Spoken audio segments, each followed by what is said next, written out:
Oh! That's Propofol. Getting spooked by Ericsson passing him, putting himself into the wall. Not good, I must say. Not good at all.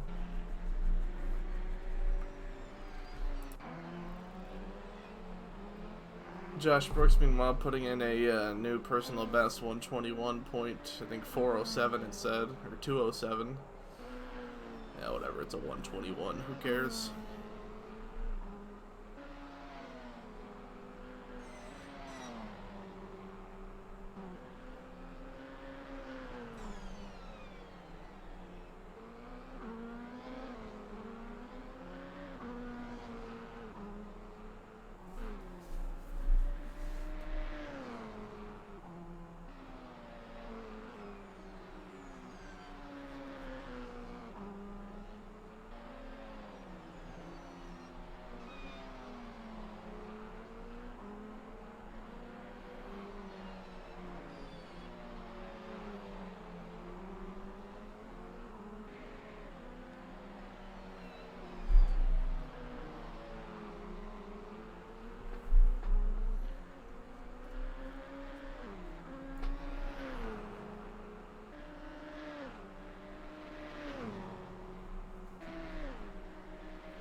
TC Gaming putting in a new personal best, 137.927. Good on him.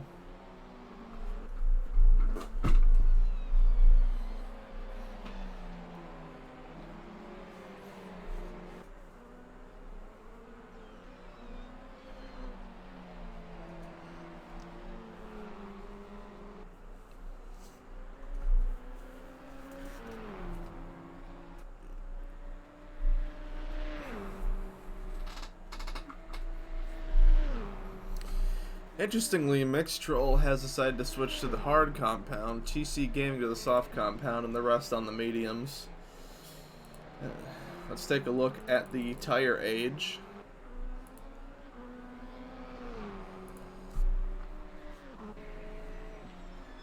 So as you can see, Weber and Brooks are at the top with 45, and Labiak with 45 lap old tires. By Mythic, whatever, and Ericsson have both exchanged their tires for new ones, but the rest seem to just be confident with letting their tires continue on. So, you know, good on them. They're doing great at tire conservation.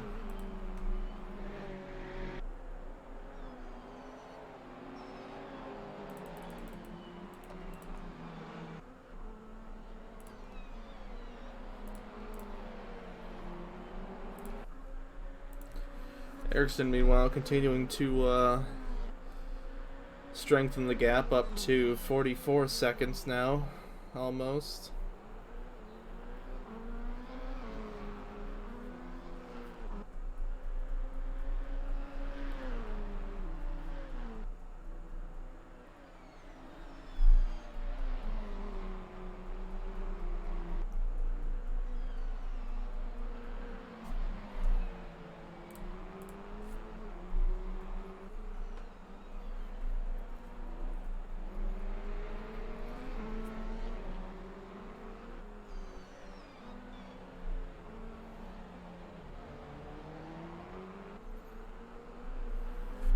Hell's that?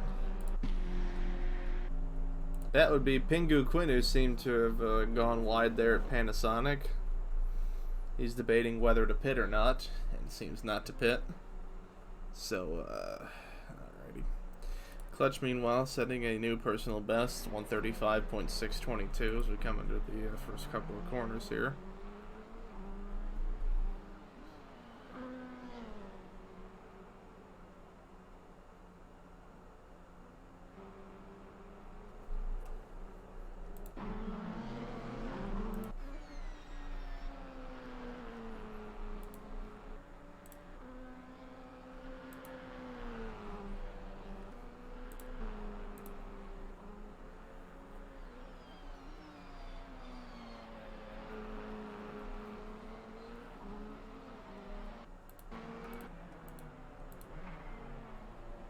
That is Jiraj Benko going off there. And he seems to be retiring to the pit lane. What a shame. Anyways, it looks like he also got tangled up with Shiny Waffles here, but he's continuing on.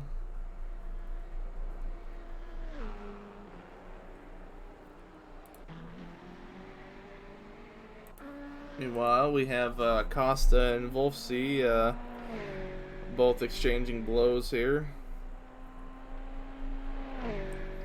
But that Porsche is just a lot.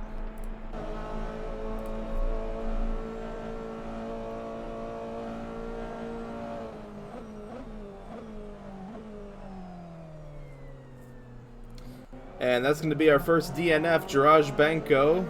Probably a rage quit as he quits the race here. We're going to continue riding on board with Costa here in this little battle here with Wolfsy and some of the LMP cars that have to fight their way through here.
Meanwhile, Ericsson leading up to now a 46-second gap over whatever.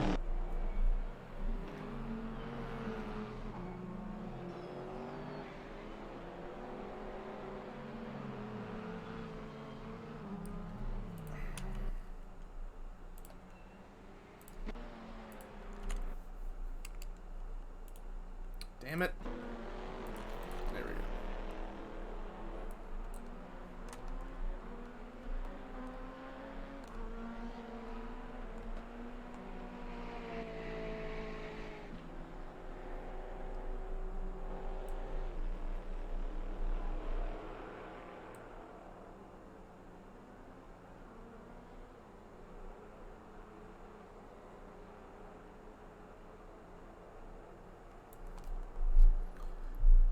Falling through these couple of corners here. I believe this is either Lucas Weber or Simo Dalby. It's Weber. Weber rounds through these next couple of corners here.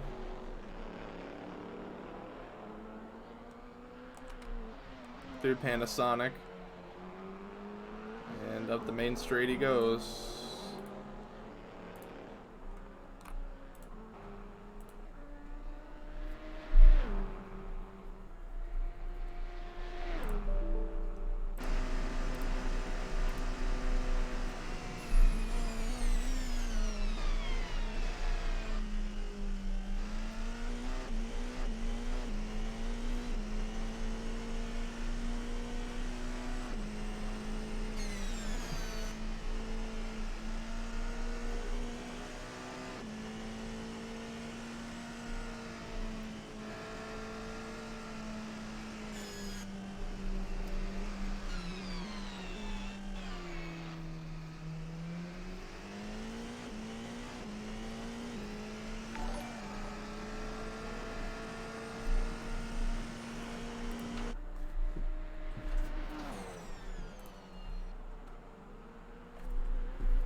This race is definitely getting a little stretched out here. We're really not seeing much fighting anymore, but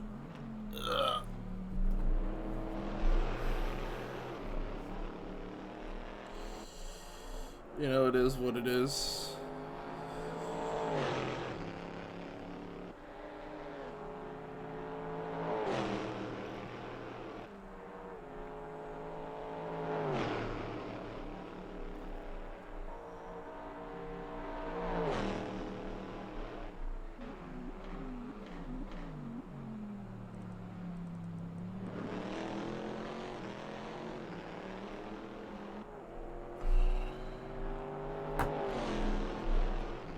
Diego Domingo putting in, and Popovich putting in personal bests in the 35 and 36 range.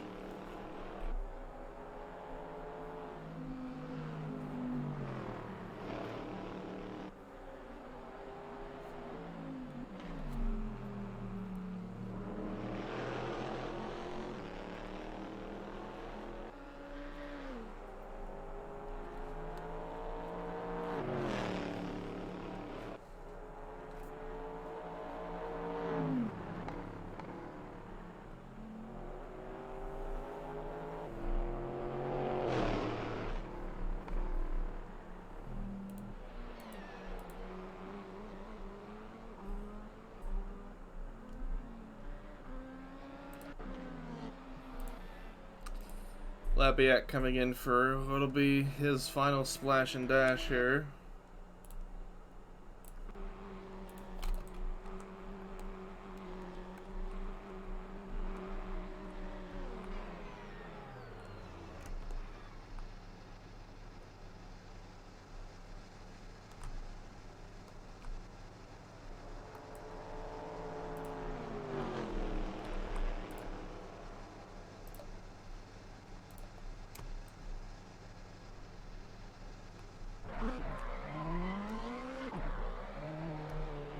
And there Labiak goes out of the pits.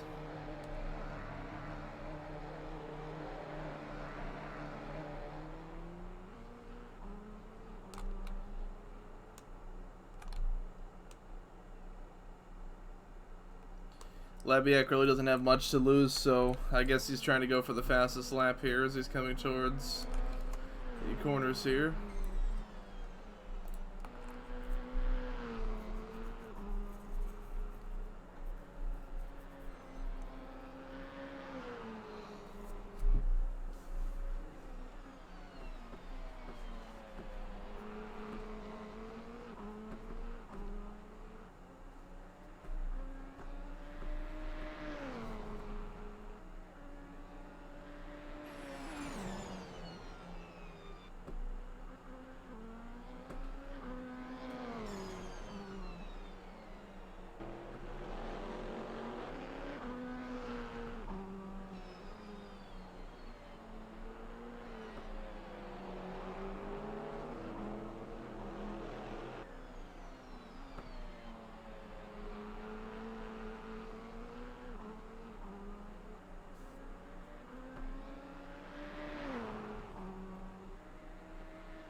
Yo, I wonder. Let me see here.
So as we come into the final, about 13 minutes so far, it looks like our top three in the LMP class will be Ericsson, whatever, and Josh Brooks.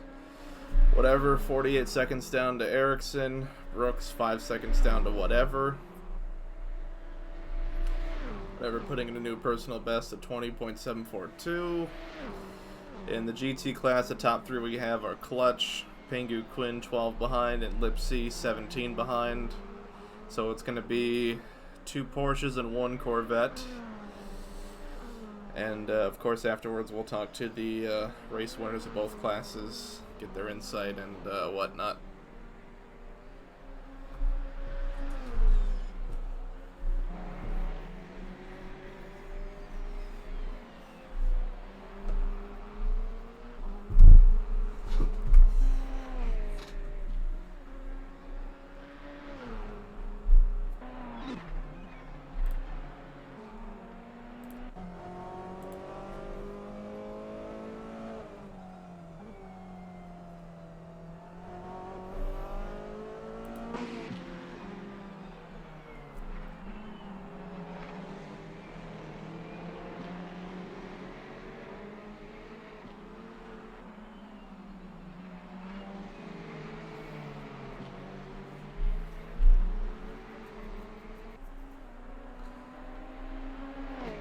Brooks getting caught up in the back markers here as he flies past down the main straight here.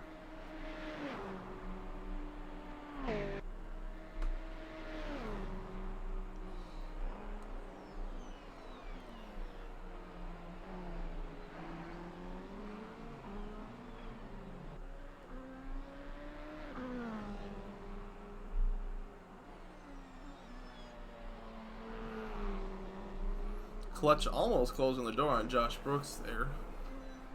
That could have been bad.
And here we are coming into the final 10 minutes of this wonderful endurance race.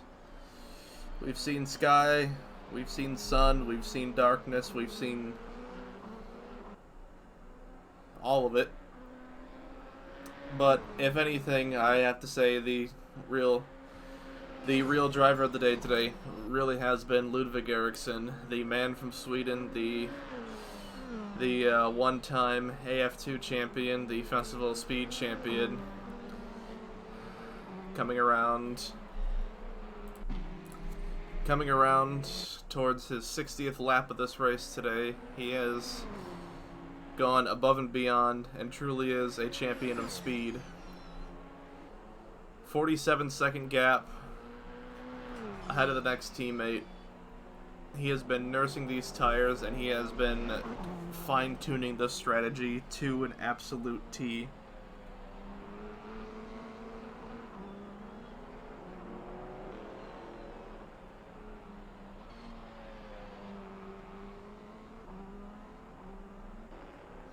I don't want to jinx myself here, but Loey, I think your replacement is gonna be coming sooner than we thought.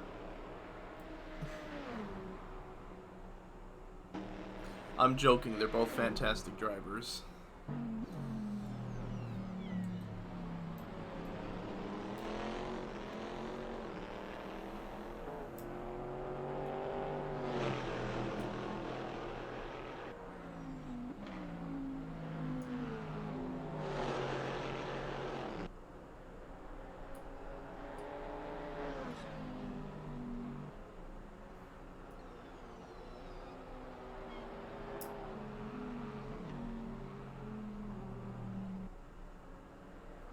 Oh, hello. We just had DNF from Josh Brooks. Oh, dear. Ooh. Well, hopefully whatever happened to Josh Brooks isn't anything serious, but with that, that moves Weber up into third place and moves whatever up into second place.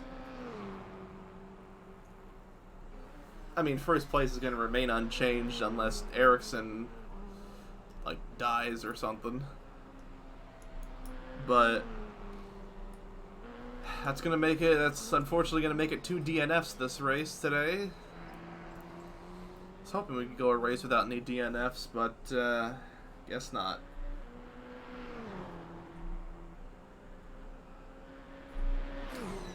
One day it's Turkish fiber, next day it's Gremlins.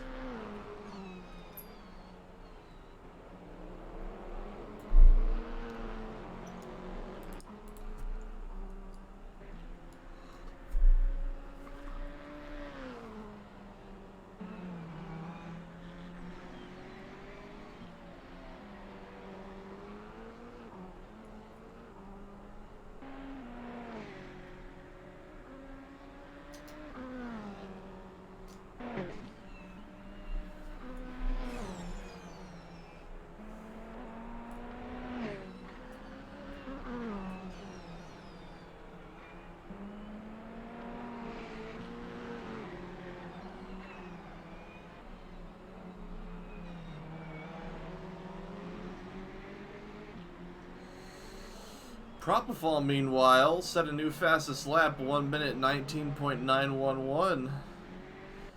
Impressive work, Propofol. Very impressive work. You have stolen the fastest lap away from Ericsson. He is not going to be too happy about that, that's for sure.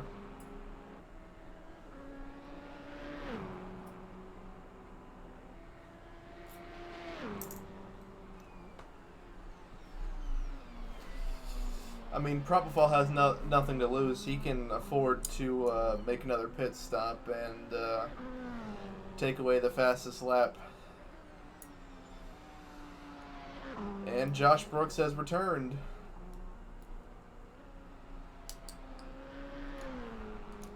So he may be out of the podium contention, but he's not out of this race yet.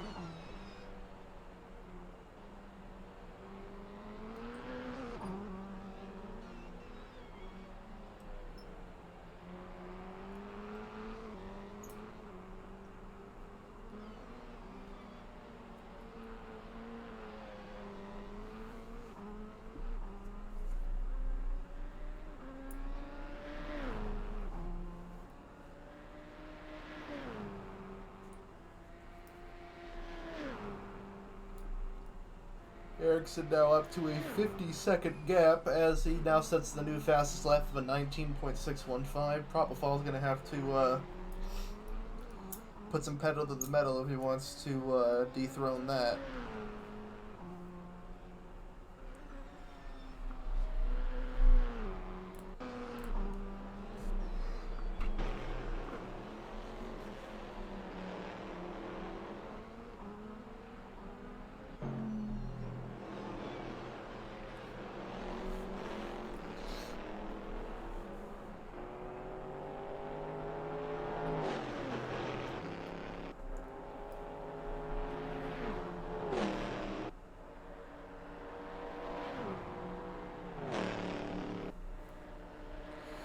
Unless, of course, Josh Brooks can manage to clutch the fastest lap and recover what he's lost from this race.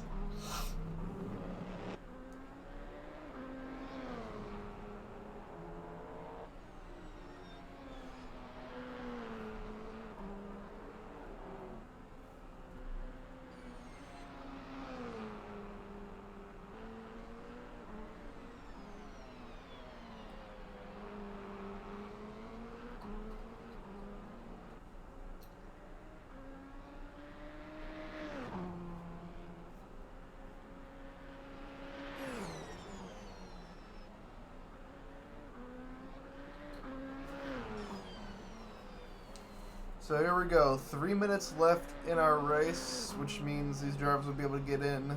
Well, the top drivers will be able to get in a couple of more laps before that's the end.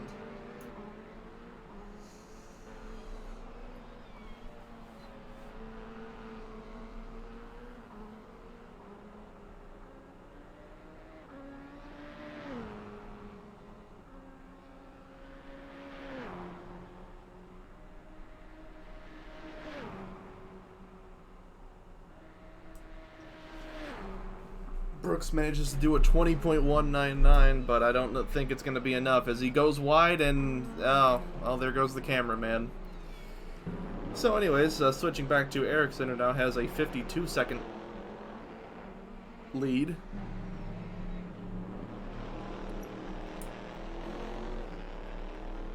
As he comes down the main straight here, overtaking the Corvette of Ellipses.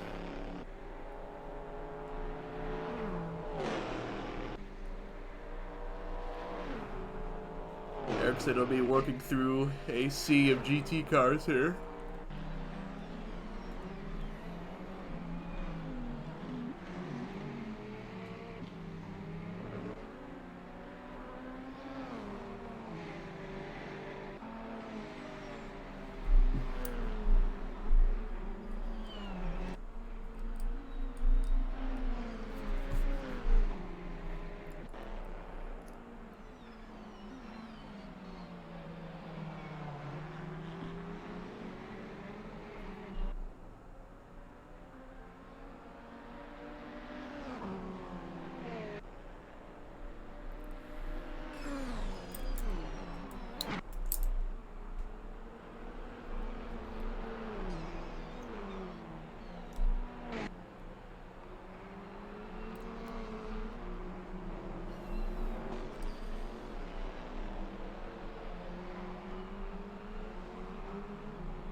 So this Propofol putting in a new personal best on 19.711. It's not the fastest lap, but it sure is close as Ericsson comes by to cross the line and begin what will be the final lap of this race today.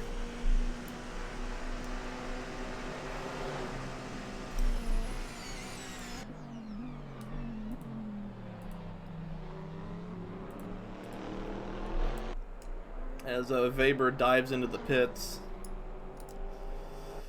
I do have to say though, Ludwig Ericsson, aka Rubber, the AF2 championship winner for last season, the man from Sweden. This man has been on a masterclass of driving today. Throughout the entire... He wasn't the fastest in practice. He was the fastest in qualifying. That's what put him on pole position. This man has been first place and has been leading the grid for a significantly long time throughout the entire race. Even now, Ericsson has nearly a 50-second lead on the next car down, whatever here. He's set the fastest lap a number of times, and although I think he still holds it, there are a couple of drivers that will be trying to contest this, as Ericsson comes through Panasonic to floor it down the main straight here.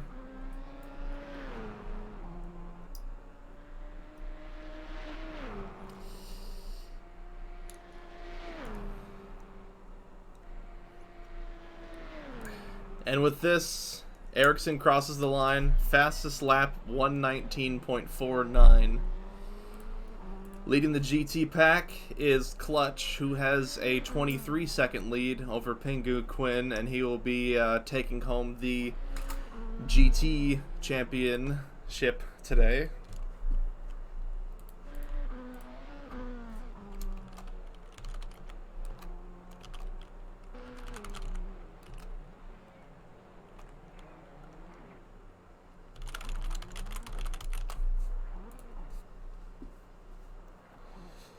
So Clutch making his way through the pack of celebrating drivers.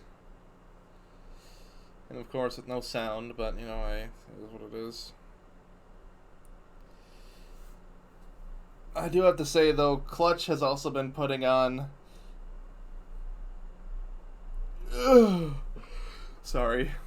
Clutch has also been putting on a very determinate and hard-fought masterclass in not only defending his position from Pingu Quinn, but showing that even if you're not in first place, you can still put on a hell of a show as he comes through Panasonic to gun it down the main straight.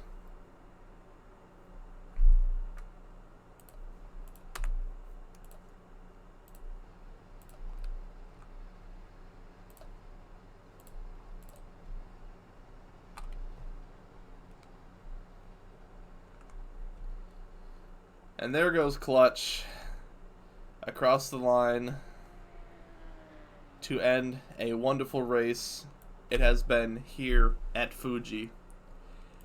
Now, stick around, ladies and gentlemen. We will be conducting the post-race interviews very shortly.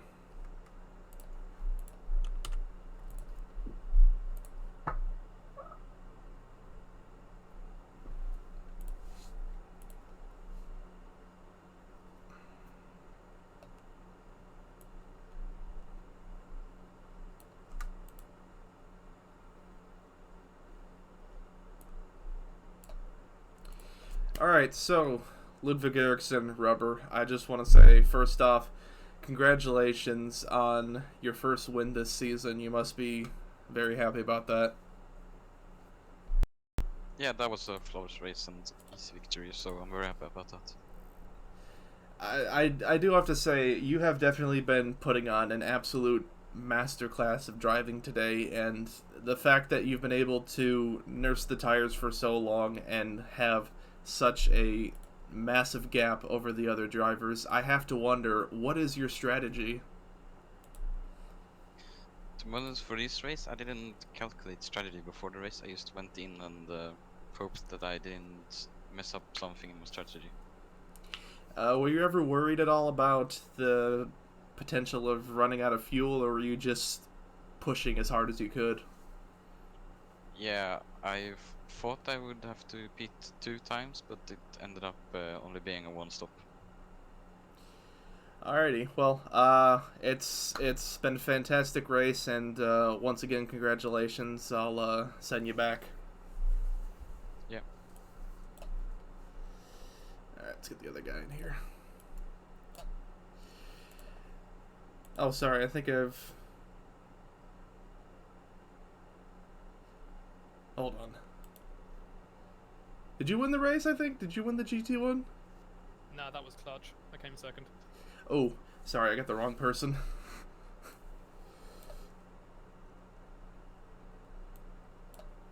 Sorry, bit of a mistake here. But Clutch, congratulations on winning the GT championship and your second win this season. You must be very happy about that. I didn't win the championship yet, dude. Calm down. Well, no, I don't. You know what I mean. Just the class. That's what I meant. Yeah, it was a good race, but it's just such a shame that so many people went off because the track's a bit wonky in some places.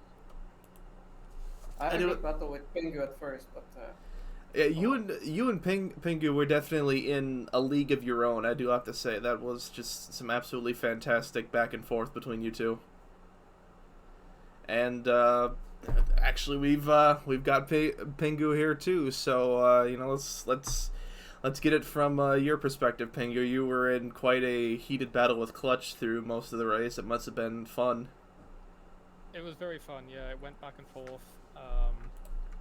He just had the edge on me, and then I started making mistakes. I had a few spins, was getting hot and tired, and was just trying to hold on to second, really, which I managed to do. But yeah, congrats to Clutch. That was a really good race, really good on-track battle earlier in the race. It was an absolutely fantastic battle, and once again, congratulations to the both of you. Hopefully your next race, Driver's Choice, will be another thing to see. So, yeah, I hope so too. Yeah. Alright, so I'm going to send you guys back to the racing channel, and Wait, what? I need to stay here till you've finished interviewing everyone you need to interview. Oh, okay. Okay, you can get me out of here now. Okay. Okay. Well, Alex, in a minute. Have you interviewed everyone? yeah, I've interviewed everyone. Oh, okay, cool. Then by the power bestowed by the admins, I can announce a charity event that I am doing on Saturday the 26th of June. Matty briefly mentioned it at the start of the AF3 stream for Assen yesterday. So yeah, on the 26th of June, I will be doing a 1,000 kilometers of Nordschleife drive to raise money for the British Heart Foundation. I've got the charity livery in AF3, which is advertising that as well. We're going to put a proper thing in the announcements channel at some point soon. How it'll work is I will be driving the GT4 Porsche that we're using in AF3. Anyone who donates £5 or more, or the equivalent currency of that, gets to join the server, and they drive a GT3 car. If they overtake me on track, I donate £1 myself. So the goal is to get people to overtake me 50 times, to get me to donate £50, and hopefully raise at least £100 in total. So that will happen Saturday 26th of June, starting at 9 AM UTC, and we are going to stream it on Twitch. Well, you heard it first, folks. Charity event, the 26th at 9 o'clock UTC. And hopefully we can have a good number of people turning out for the event. Indeed, we're hoping so. Thanks in advance already to all the admins who've given me lots of help organising this. And we're looking forward to seeing as many people there as possible. Absolutely. Thank you very much. No problem. Alright, so unfortunately that is going to do it for the end of this sorry, I'm getting ahead of myself here. So unfortunately that's going to do it for the end of the stream today, but before we end, I do want to say a couple of things. For starters, I would like to say that this is going to be my last commentary stream for AF2. I'm not leaving Assetto friends or anything. I'm just hanging up my coat, and I'm not gonna do commentating anymore, at least for now. I've enjoyed it, but it's just not something I can see myself doing again. There is a silver lining, however.